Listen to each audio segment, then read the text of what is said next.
বাগানে চলে আসলাম কাঁঠাল পাড়ার জন্য। অনেক দিন কাঁঠালের তরকারি খাওয়া হয়নি।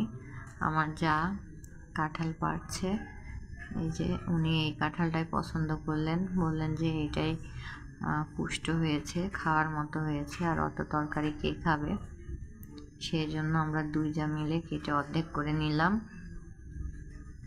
আমি ওকে কেটে অর্ধেক দিয়ে আমার অর্ধেকটা আমি কাটাকাটি শুরু করে নিয়েছি।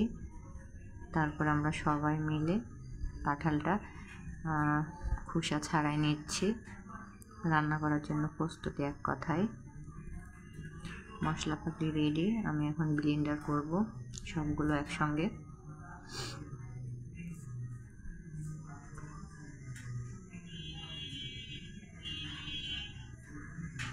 সব কিছু আলাদা আলাদা করে রেখেছি, কিন্তু আমি ব্লেন্ডারটা একসঙ্গেই করব।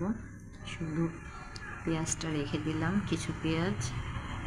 ব্লেন্ডার করা শেষ। আমি চুলার কাছে চলে এসেছি। আজকে মাটির চুলায় কাঁঠাল রান্না করব, এই জন্য সব কিছু নিয়ে চুলার পাশে চলে এসেছি। পেঁয়াজটা দিয়ে দিলাম। কাঁঠালটা পানির মধ্যে দিলাম ধুয়ে নেব বলে।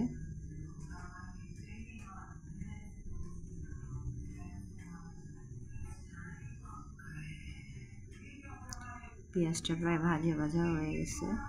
এখন যে ব্লেন্ডার করা মশলাগুলো দিয়ে দিলাম। কাঁঠালের তরকারি আর রুটিটা খুবই ফেভারিট খাবার আমার।